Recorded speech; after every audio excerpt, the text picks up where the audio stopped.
morning, everybody. Good morning. Happy nearly spring, I think. The weather's wonderful today. I am Sarah. I'm coming from Eco Solutions, but I'm going to be talking about the Owlbox project, but also the work that owlproject.org does in townships around owls, educating kids about owls and their importance in the environment, and the little projects that we have going there. Can everyone see me? Can everyone hear me? Okay, cool. If I get a bit too loud or too soft or too fast sometimes, let me know. And I'm looking forward to this talk. Thank you very much for having me. Worldwide, we have about 216 species of owls, varying from the biggest owl in the world, which is the Eurasian eagle owl. She is massive. Her wingspan could be up to 1.8 meters to 2 meters long. So that's wider than most of our arm lengths. She's very impressive. She's a Eurasian eagle owl. Her scientific name is Bobu bobu. Very easy. And you'll see that the eagle owls, that she has tufts on her head. The tufts, there aren't ears or anything. They're just for other owls to recognize that they are adults and ready to mate.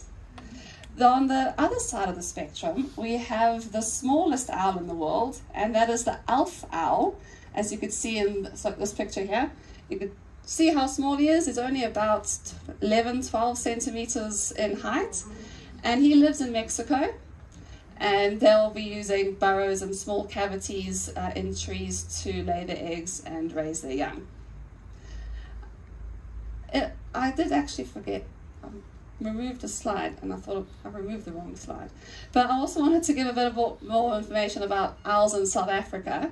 We have 12 owl species. We have very common ones, spotted eagle owls, also with the tufts. They're the grey mottled in colour. Those are very common, so I'm sure you've seen them in your gardens or on telephone poles on roofs of houses. Their breeding season starts now, so if you're quiet at night, you should be able to hear the calling, the male and female calling to each other. Another common owl is the barn owl. The barn owl has that white heart-shaped face. The scientific name is Tyto alba. Barn owls, you'll find a few of them around Joburg, but mostly in small holdings and definitely agricultural areas where there's lots of rats. They are perfect for rodent control. They are built, everything for them is built to hunt and catch rats, and that's why they are so effective on farms for poison-free rodent control. We just put up owl boxes, even artificial perches, so the owls will have their favorite hunting perch to roost from at night, so they could grab their dinner.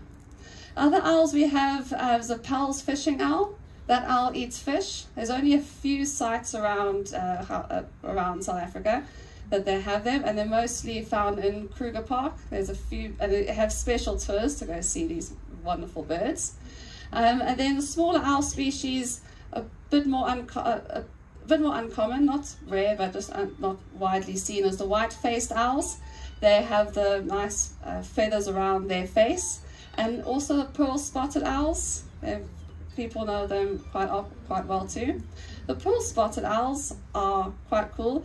They have feathers at the back of their head to make it look like eyes, because they are quite small birds of prey, so they have the eyes at the back of their head just to deter predators. As I said, so owls, perfect for rodent control, and they do have a few tricks up their feathers, up their wings, to help them with this.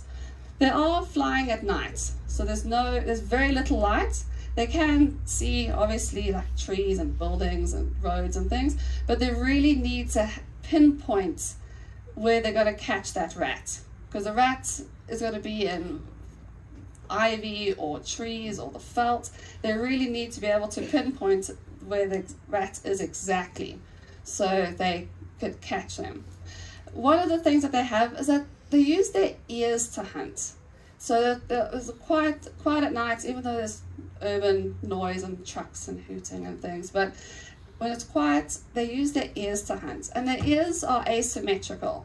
One is larger and higher up on the skull than the other one. And from the picture behind me, you can see the shaded areas here.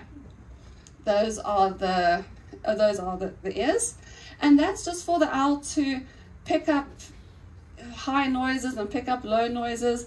When you see owls and they'll be moving their heads almost like they're dancing, that is the owls just picking up the environment around them and hearing sort of every scurry, every squeak, every rustle, so they could make sort of a mental image of where the rat is exactly.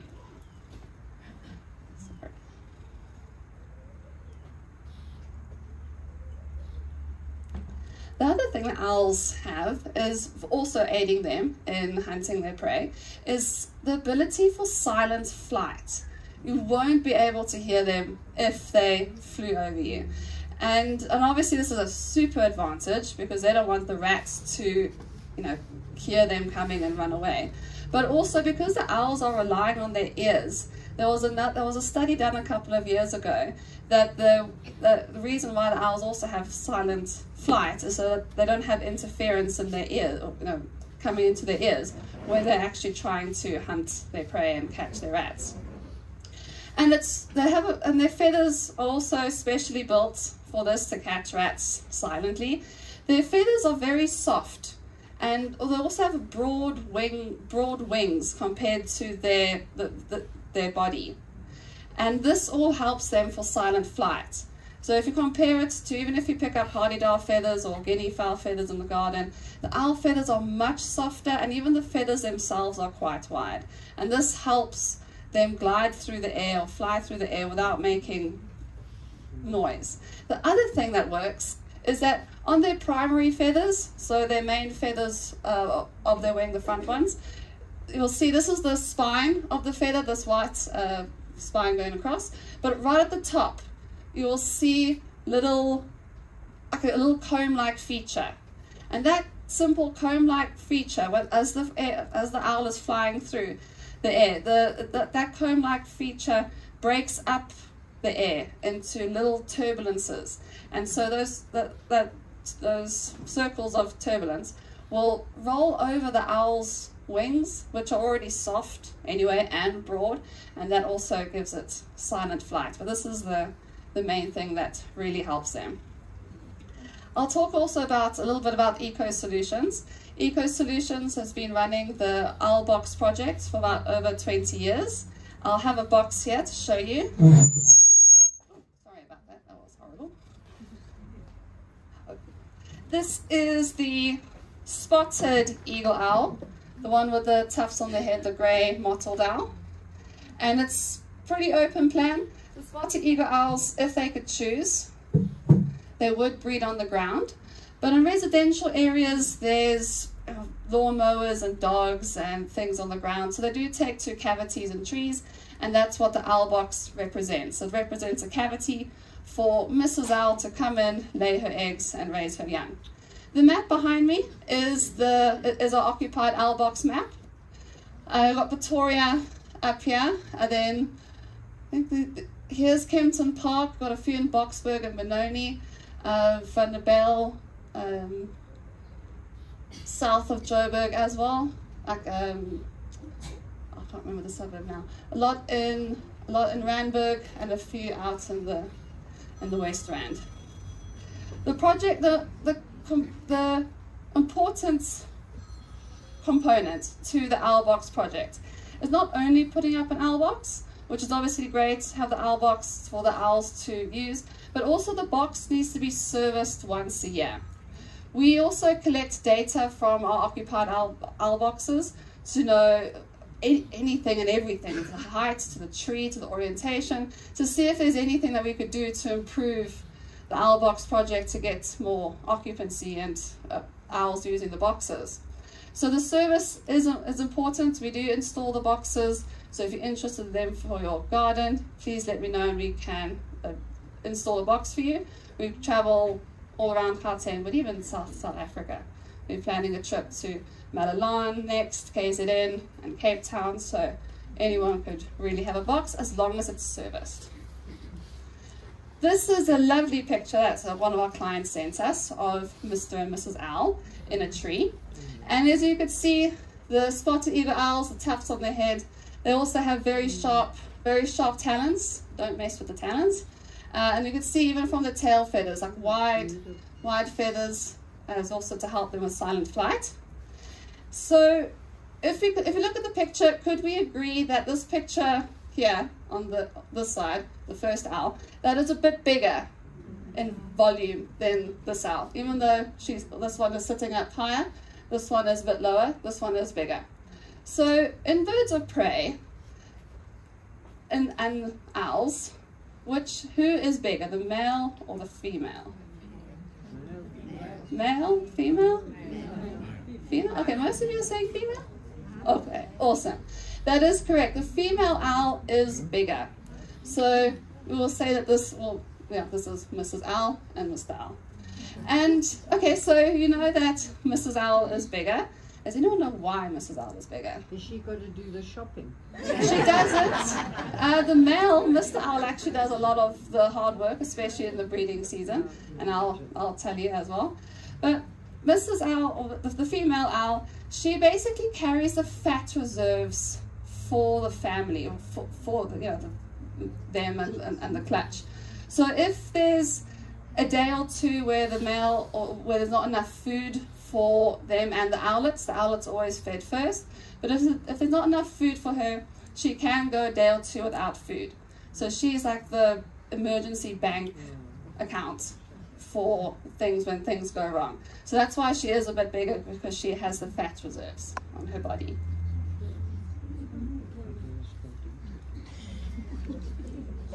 There's Mrs. Owl and her two owlets. This is our favorite picture. We love it.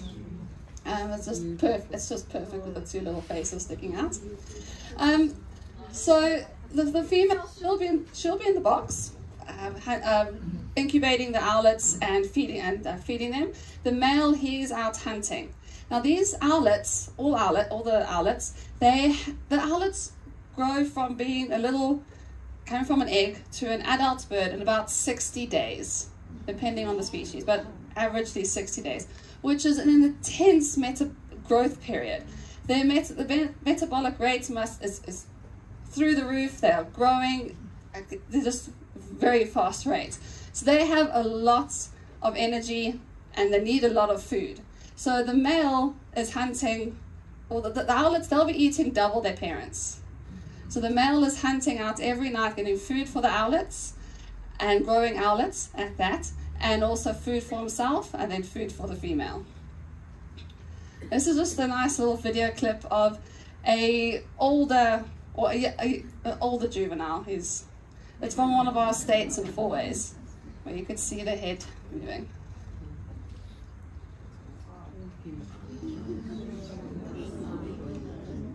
Big jump. But you could see the wingspan and like how big their wings are relative to their actual body size, and you can see the nice feathers around their face. The feathers around their face, especially you see it in barn owls quite clearly, and the white-faced owls, all the special feathers are used to channel all the sound into their ears. Like we have the cartilage around here, they have special feathers which channel all of the sound into their ears. We also have these fluff balls. They are barn owls, barn owlets. This is on a farm, in the solar farm in the Northern Cape. They have a problem with rats eating the cables on the solar farm, which causes fires and things.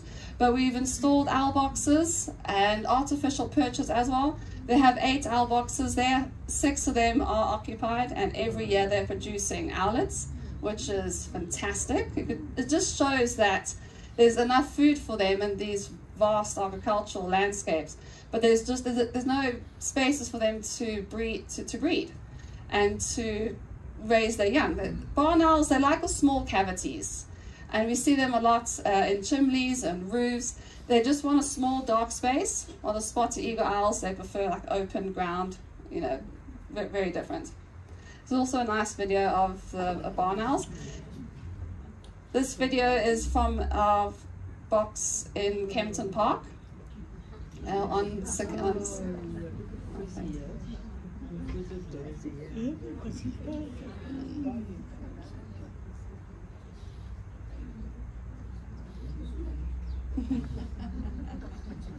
This box is in one of the farms in Kempton Park. It's on Stark Airs, the guys that make all the seeds for us.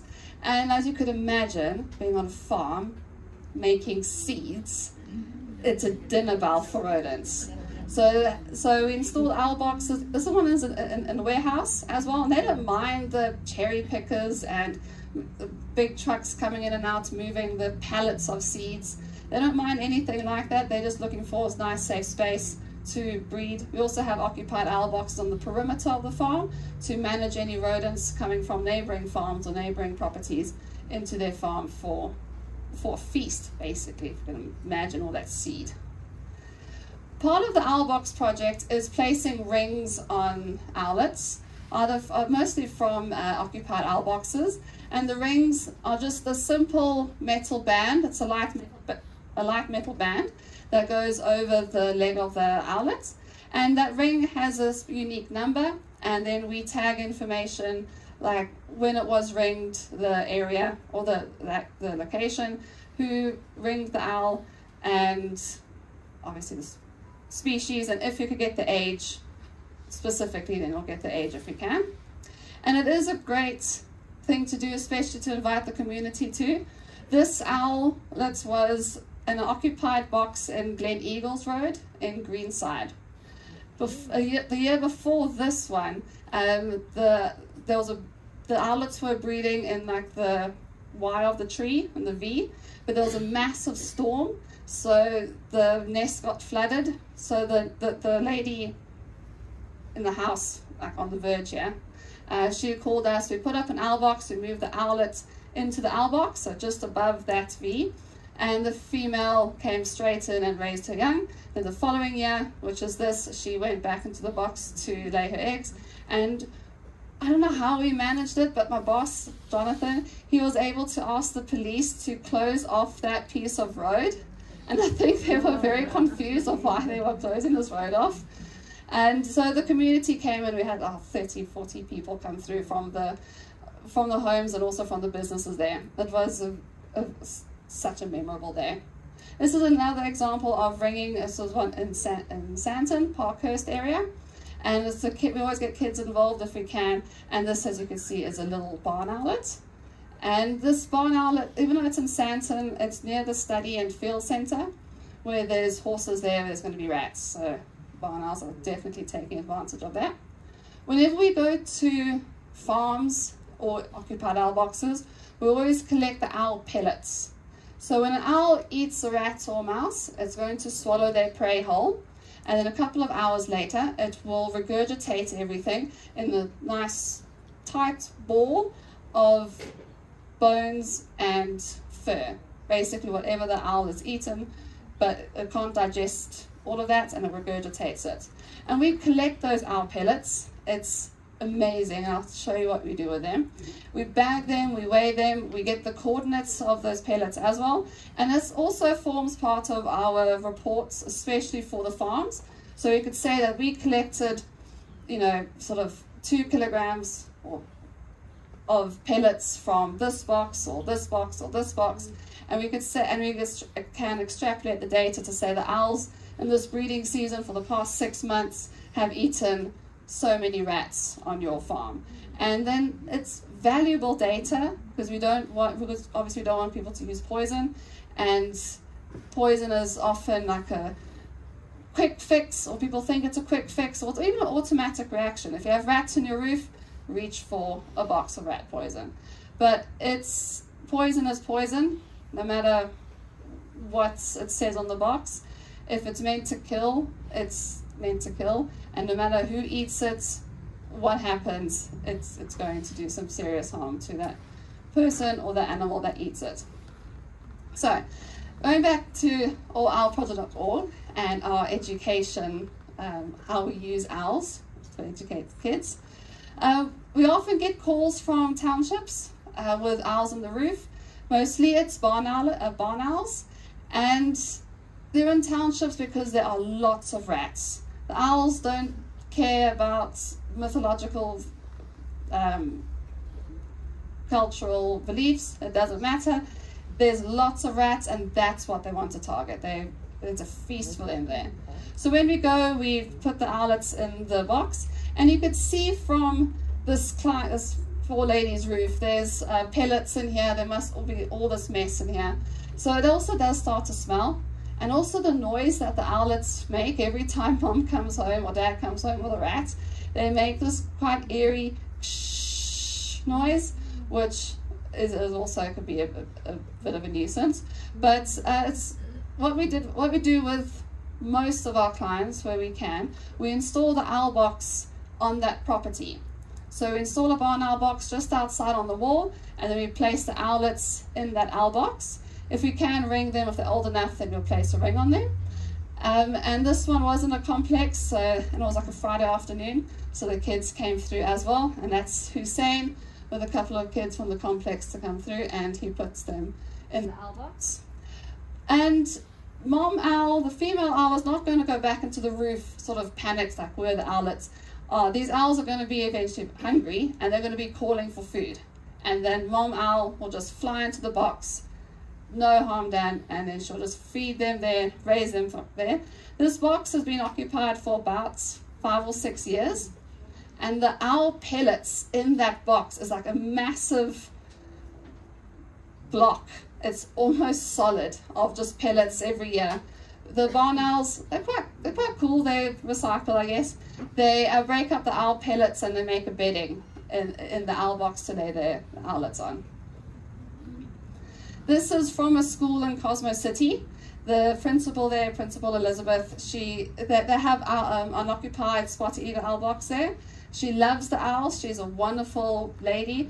The teachers there also love the owls, and the kids are learning that, you know, this is nature, look after nature, and they have it right on their doorstep, which is awesome. I love an owl just in your property, and you use it for education. And the owlets, the spotted eagle owls, because they do naturally breed on the ground. They jump out of the owl box and they come to the ground, and they spend a few days on the ground, just acting like kittens almost. They will run after anything that moves. They'll pounce on stuff.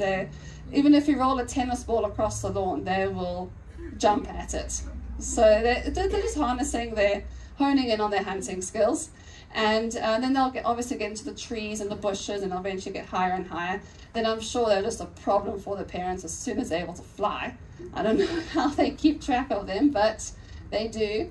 And so when the owlets come to the ground, it's not a big panic. They are meant to be on the ground, and as I said, they'll be in the trees a few days later. So this time we were able to come through. This was during COVID, as you could, hold on, next picture. This was during COVID, this particular story. So everyone was social distancing with their masks. And Hussein is there with the principal placing the ring on the owlet. And we also gave a talk to the kids, and we also walked around to show the owlet up close. And it's a wonderful story. Principal Elizabeth is a wonderful lady. This is another school in Alexandra, and they have 2 owl boxes. This is one of them. There's a sleepy barn owl, and then this is owl box which you put on the roof on the other side, and it was during breeding season, so there were 5 eggs ready for them to hatch and do what they do best, which is eating rats. And this is just another school in Alexandria where we put up an owl box for the first time. So when you come through, we give a little bit of a talk during break or during the hall, or assembly, so we can have everyone there. And the kids enjoy it. They're excited that, you know, we're coming through and we're trying to help them, and they really understand what's going on, and we've got to look after nature. This story happened in Alexandria near the SPCA in that area. So we had a call from the SPCA, the Santon SPCA, that there were an injured barn owl had been brought into the SPCA. So the injured owl was taken to Johannesburg Wildlife Vet in Midrand. They're also an NPO, and they deal with all indigenous wildlife to look after them and the other vets. But the story was that the kids were throwing stones at the owl. So Delina, the lady there, she went into Alexandra Township and she somehow found that group of kids in Alex, and she got the story that it was actually the elders and some of the adults were telling the children to throw stones at the owl. So we found those children and we spoke to them, we spoke to some of the adults. During this period as well, we were also doing a questionnaire with anyone that we come across, really, about how they feel about owls, if they find them scary, are they used for witchcraft, what happens if they land on your roof, are they good for the environment. So it was 5 simple questions. We had mainly targeted schools in Alexandria, because that's where the project started, where we took the 4 schools that we have dealt with, and then 4 new schools which we haven't done any education with, and we sent that questionnaire to those kids and even their parents, and it was an amazing difference that the kids that had the education knew that owls were good for the environment. You don't use them for muti and nothing's going to happen if they land on your roof, compared to the schools where we haven't done education in. And even the parents, because when the kids are involved in the talks and the owl releases, they have to have a consent form signed by their parents. And even the parents, was also a very strong difference, and it was just amazing that, you know, our education just didn't go through to the kids, but even went to the parents and their aunts and people in the household. But going back to the story, the owl was made a full recovery. It was fine. The Joburg wildlife vets did an amazing job, and now we're going to release the owl back where it was found. So we're not going to sort of take it away and put it in the wild. It's in Alexandria. It was born there. There's food there for it, so it's going to be released back where it came from. That's best practice. Even if you find birds in the garden or any wildlife, is to release it where it was found.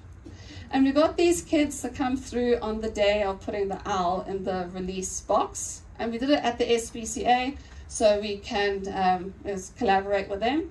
And the kids and it started out with a handful of kids that came through to put the owl, witness us putting the owl in the pen, in the release box. And it started off with a handful. And we said, you know, if you can come through like every second day or on the weekend, come to the SPCA, and the SPCA, we gave the food to the SPCA to keep, and if you can come through, the kids could feed the owls. That group came every single afternoon. They walked from school or from home, they came every afternoon, and that crowd got bigger and bigger. Started off with like 5 kids, but by the end of it, they were probably closer to 20. So on the day of the release, or the day before the release, we did a big educational talk with them, where Delina was giving a talk to the kids, but also they dissected the owl pellets. So the pellets that we collected from farms, the kids, they got masks, they got tweezers, they got petri dishes, surgical gloves. So it was really like a junior scientist program for them. And the kids love it. They can either be very quiet and concentrating, like they're taking out meticulously every single bone, or they're just so excited and they'll run up and show you, like, I found a tooth. I was like, that's great, where's the skull? I mean, that's more impressive, isn't it? And even some of the older kids, which have done a bit of biology, because they also get a skeleton key so they can see the scapula and jaw bones and things, and they'll come up to you and say, look, I found the scapula, or I found the humerus and things, and they'll just show this little bone in their hand, and they're so happy. They're so excited to kind of like show you what they found and show you what they've done. And they could see that owls eat rats. These pellets came from owls. If you break up the pellets, you could see that these are rat skulls. Like everyone knows the ugly yellow teeth of the rats. So it's very identifiable, and it really impacts on them because they could see that the owls eat rats, and we need to look after the owls. This was when we placed the ring on the owl. That's Hussein again with the main group of kids that was initially involved, and they were interested. They've never there was one quote from one of the schools that we did in Zenzaleni. The principal said that the owl release program is so unique to them, because in townships they don't really have sort of nice extra things like looking after pets and looking after dogs and looking after cats and things. They don't have the luxury of that. But to look after this owl, you know, it sort of gives them extra responsibility, and they know they have to feed this owl, they have to monitor its intake, and it's a unique experience for them to actually take time out of the day and look after something. And the principal said that that's such a valuable lesson that they learn at this age.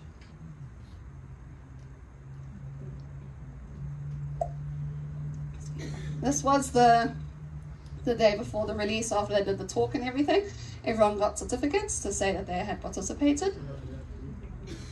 This is the questionnaire I was telling you about the schools that we have participated in and that we haven't done any education in. The question was, do you think owls are scary? And there's a yes and a no of the schools that had participated. Another thing that we do, as you could see behind me, I brought a few pieces of owl art with me, and we do this every year. It's an annual owl arts, owl day, I guess, annual owl project, arts project, sorry. And one year we did masks. They coloured in owl masks. We had them cut out for us, and they enjoyed it. One year we did these totem poles, if you could see them. We had them cut out as well, and the kids coloured them in. Some of them even used bottle caps for eyes. Some of them put eyelashes on. Some of them used pencil sharpenings to sort of decorate the owls.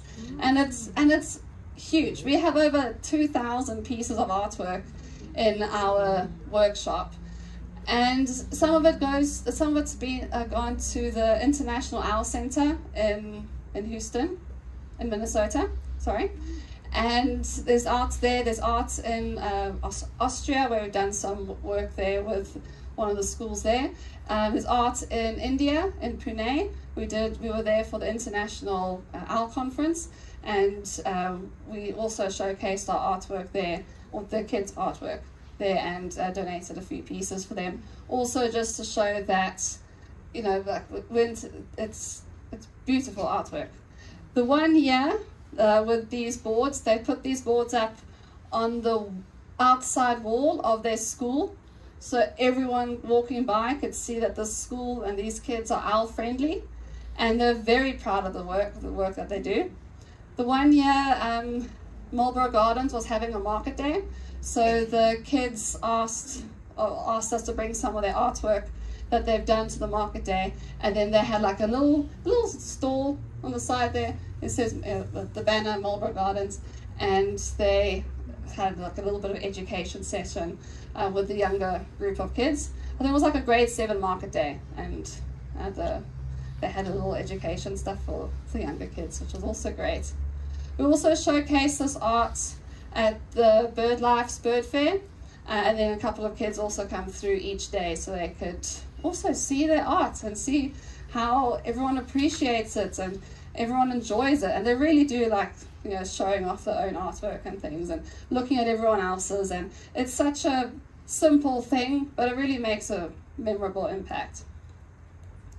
This is the owl, a closer picture of the owl pellet dissection with the masks and tweezers, skeleton key, and the pellets.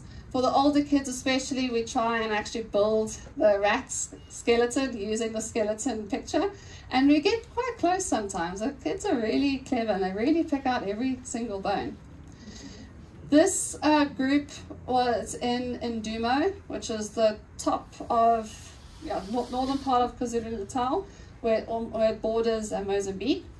And this was a holiday program, and we got invited to do this. Delina went through for about 10 days, and every day a new group of kids would come through from the neighboring schools, And the morning they will do something, and then afternoon they'll do something. But most of the time we had the morning session where Adelina gave a presentation on owls, and we dissected owl pellets with the kids. And also it was an eye-opening experience. These children walked kilometers on school holidays to come through for extra education. I think we take it for granted being so privileged, but they really do. We even, some of the moms were there, and some of the staff there as well. They also dissected owl pellets, and a bit nervous at first, but then when they got into it, they really enjoyed it, and also could see that owls eat rats. And that's the point of our education and the stories and the things that we do with the kids, that, you know, you can see that owls eat rats. They definitely all give a hoot, and I hope that you do too. And I've come to the end of my talk.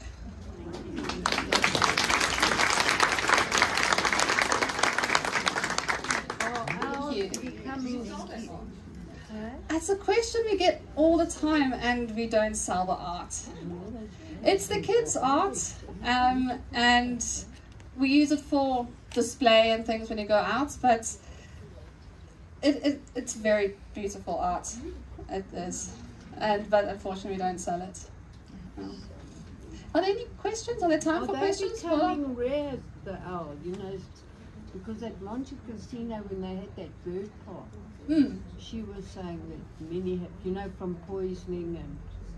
Sorry, what was your question? I missed the first bit. Scarce, the owls. Oh, owls. So spotted eagle owls are very common. Barn owls very common as well. Barn owls are actually found worldwide, except for the Arctic and Antarctic and a few islands, just because rats are worldwide. So the barn owls, you know, are wherever the rats are, really. But there are a couple of owl species which are endangered and are on the endangered list. Those owls will be the ones like the marsh owl and the grass owl, where they have very specific habitats and very specific places where they lay the eggs. So in wetlands and grasslands, which are being protected now. There are a good couple of groups which really protect wherever the grass owls are. No one's allowed to build or develop properties there or agriculture.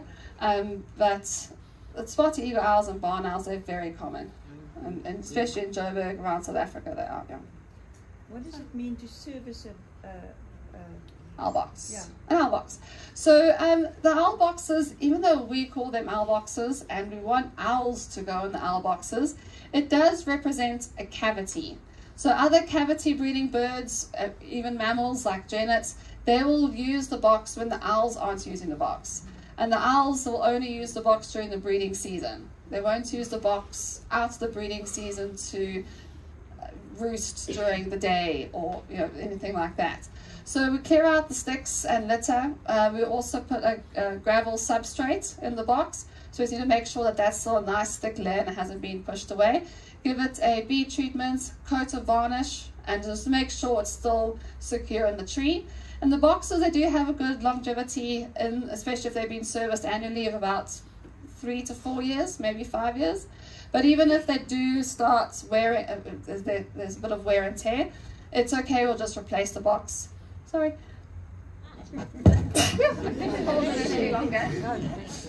We do replace the box at the service fee. Yes? We've got a barn owl in the garden. Oh, where is that? Yeah, in Base, Janssen Park. Oh, wow. And she's been resident there for quite a few years, and she goes from one house to the tree. But the other morning we got up and the whole garden was covered like a sawdust. I picked it up, it felt like sawdust. Is it then they're burrowing in the wood that causes that? What is it? Because I know what the pellets look like. Yeah.